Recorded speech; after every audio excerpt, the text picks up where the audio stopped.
The secretions of the pineal in the yogic terminology is referred to as amruta, because once it begins its secretion, everything about you becomes sweet and beautiful. It is not the sexuality which limits it, but it's the excessive identity with the physicality which limits it. If you make it too big, you will become perverted in your head. If you try to obliterate it, you will become even more perverted in your mind.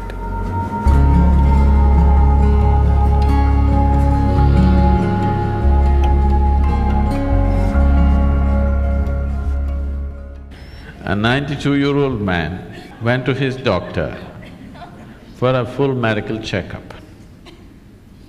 The doctor checked him up and he said, "Hey, old boy, for your age you're doing great, everything is just fine with you." But the man asked, "But doctor, what about my sex life?" So the doctor asked, "Thinking about it or dreaming about it?"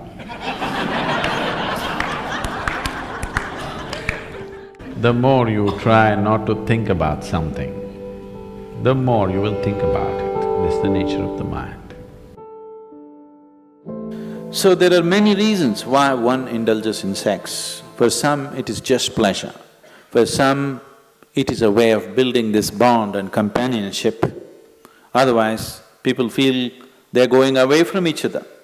They may be just fine, but a lot of people, it is psyched in their mind that if they're not sexually involved, they're actually moving away. Not true. You can be very close to somebody and need not be involved in any physical manner, isn't it? But societies are psyching, especially in this part of the world, people are hugely psyched.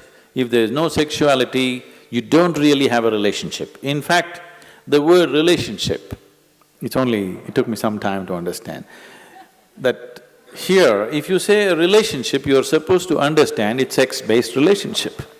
Nothing else is a relationship. If I can have a very strong relationship with you and not be concerned about your body, isn't it?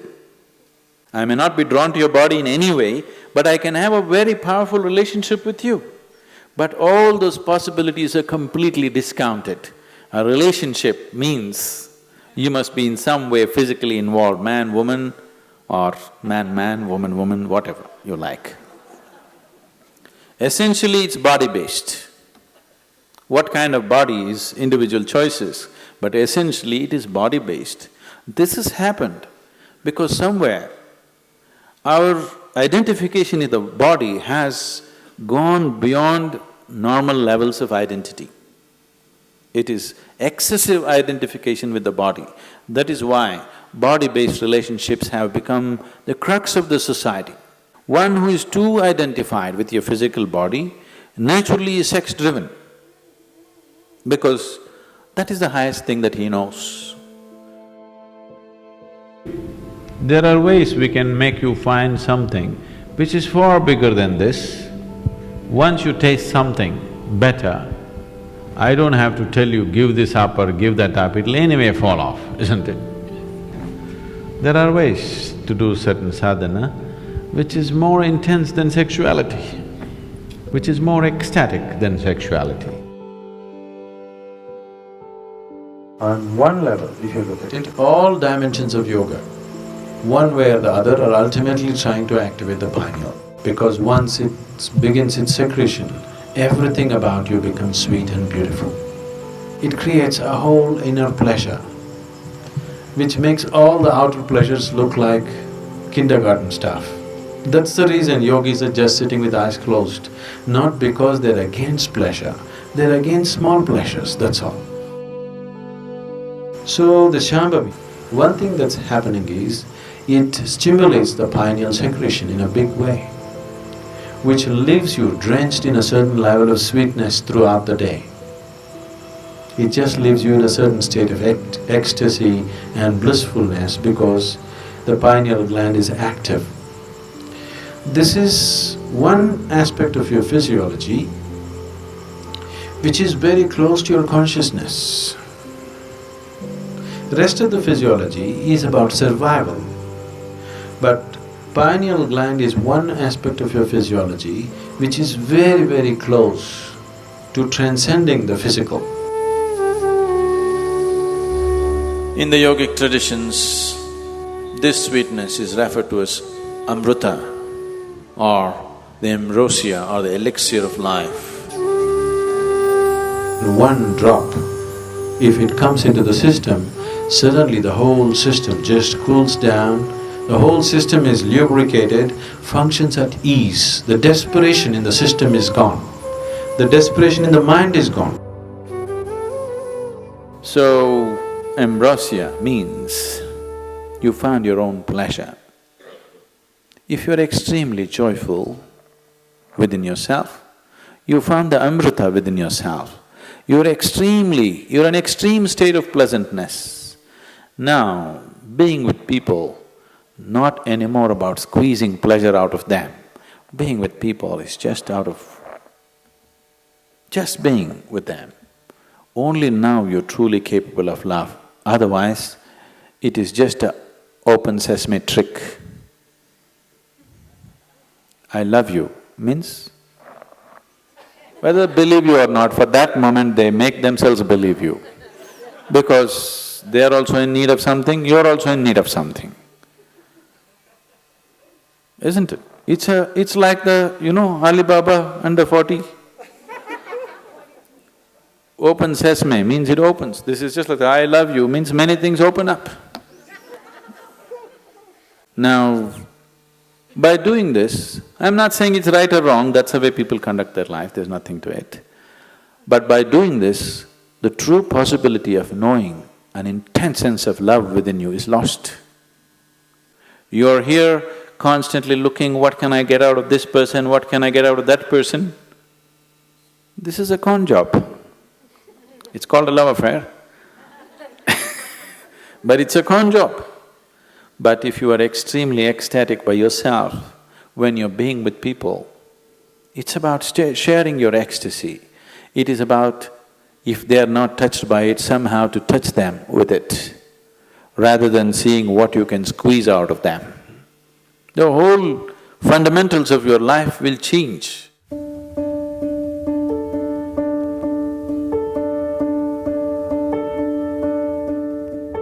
Yes and no, in the sense, it is not the sexuality which limits it, but it's the excessive identity with the physicality which limits it. So, it is not sexuality per se which becomes the barrier, but the attachment it creates to the physicality which definitely becomes the barrier. This question is coming from a certain amount of bits and pieces, the gossip that you have heard about how you could assimilate your own semen and raise it up to your higher possibility. Yes, it is true. At the same time, it is not because of abstinence that one does it, it is because of internalizing your energies that you do it. It is not simply that somebody is abstaining from sex and suddenly his energies are all organized and it's going up. It's not true. If your energies get organized and begin to move up, the need for sexuality may evaporate for you, but it doesn't leave you incapable. It doesn't leave you impotent, but the need is gone. It is just no more a compulsive thing. And it is not just this one thing, all compulsiveness is lost. Essentially, most of the sexuality that's happening on the planet is happening because of a certain compulsiveness, isn't it? It's a compulsive drive. When you become conscious, when all compulsiveness disappears, this also disappears. It is just that because people are so body-oriented, they're always thinking spirituality versus sexuality. They are not connected. They are not connected. One is of the body, another is of a different dimension. It is simply because people are so… because religions of the world, moral schools and the ethical schools have been always speaking against it, it has become such a big issue in people's minds. They think the only way to know something beyond is, you must be away from this. Because somewhere you're not able to accept the simple biology of a human being, which is the tragedy, that you cannot accept the simple biology. You either have to celebrate it or you have to push it down the drain.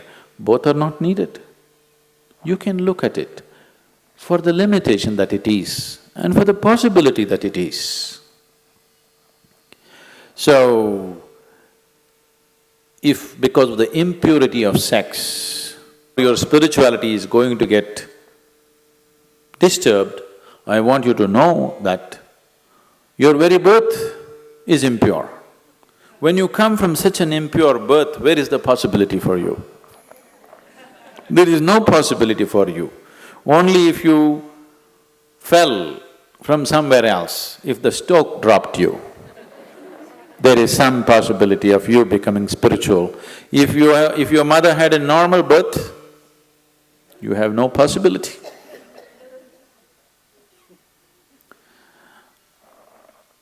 A 6-year-old girl came home one day from school and asked, "Mama, how was I born?" The mother was embarrassed. She said, "A stoke dropped you." She said, "Okay." She noted down. "Mama, how were you born?" "A stoke dropped me too."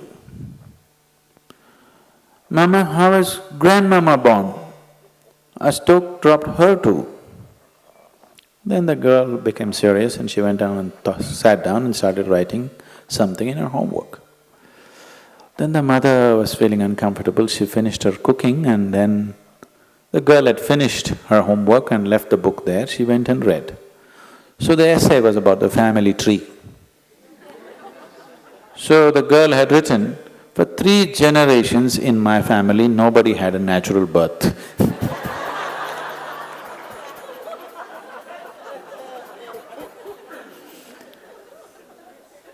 So because of absurd ideas, either we exaggerate something or we try to unnecessarily play it down. It has a certain role in your life. If you make it too big, you will become perverted in your head. If you try to obliterate it, you will become even more perverted in your mind. After all, now I am speaking, this is a kind of energy. You are looking at me, this is a kind of energy. You are listening to me, this is a kind of energy. These are different expressions of the same life energy, isn't it? Now, sexuality is also another expression of the same energy. Now, one has to decide how much of his energy, in which direction he wants to send it. Because after all, you are a limited amount of energy, isn't it? See, it's just like you have an income, let's say you have $5,000 a month.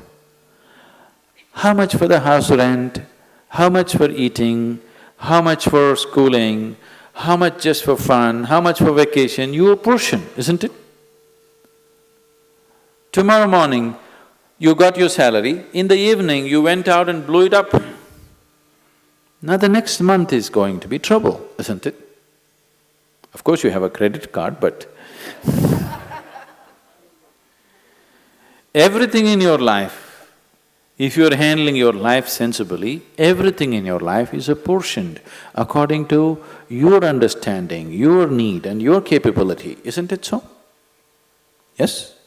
Your money, time, energy, isn't everything allotted the way you like to arrange it? This is also the same thing. How much of it? First of all, do you need it? Or are you doing it because of socially you're psyched?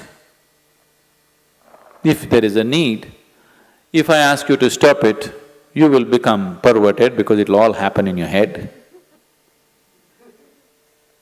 If somebody is telling you, you have to do it, if you don't do it, you're not normal, another kind of perversion will come. Both are not needed. After all, you are not going after a man or woman, you are going after a certain level of pleasantness.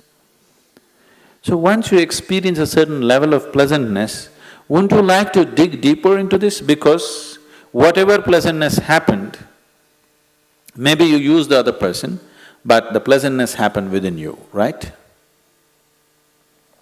So suppose anyway the pleasantness is happening within you, the other person is just a key to open this, wouldn't you like to have the key in your own hands? Yes? That if you sit like this, you are on full scale. You don't need anybody. No, see, anything in your life, either for pleasure, money, love, this, that, it doesn't matter what, for whatever, the moment you become dependent on another person, nobody on this planet is truly reliable, isn't it? I keep hearing these complaints all over. Some people, generally women, keep complaining their husbands are excessively physical. Some woman constantly complaining, he doesn't lay a finger upon me. Whatever happens, it's a problem, because it'll never happen exactly the way you want it. As long as another person is involved, nothing will ever happen 100% the way you want it, isn't it so? Yes or no? It never will.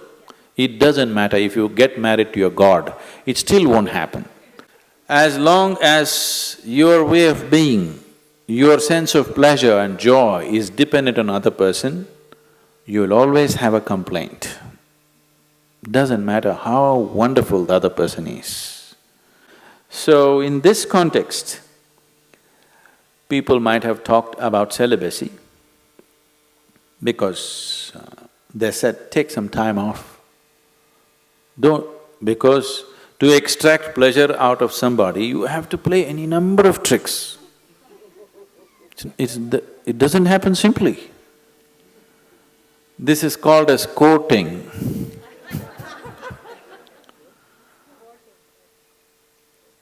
Once you go to the court, the judgment day will come. It takes enormous amount of time, effort, energy, and all kinds of other things, frustrations, jealousies, problems, everything attached to it. So somebody said, take time off from those things and see if this could be internally generated, and then being with people will become more out of your love than out of your need, which is definitely a better way to be with people, isn't it? It is definitely a better way of honoring another human being, isn't it so? Give this a little more attention. Instead of paying attention to that one and that one and that one, give this one a little more attention. It will produce much more pleasure than any other one can produce for you.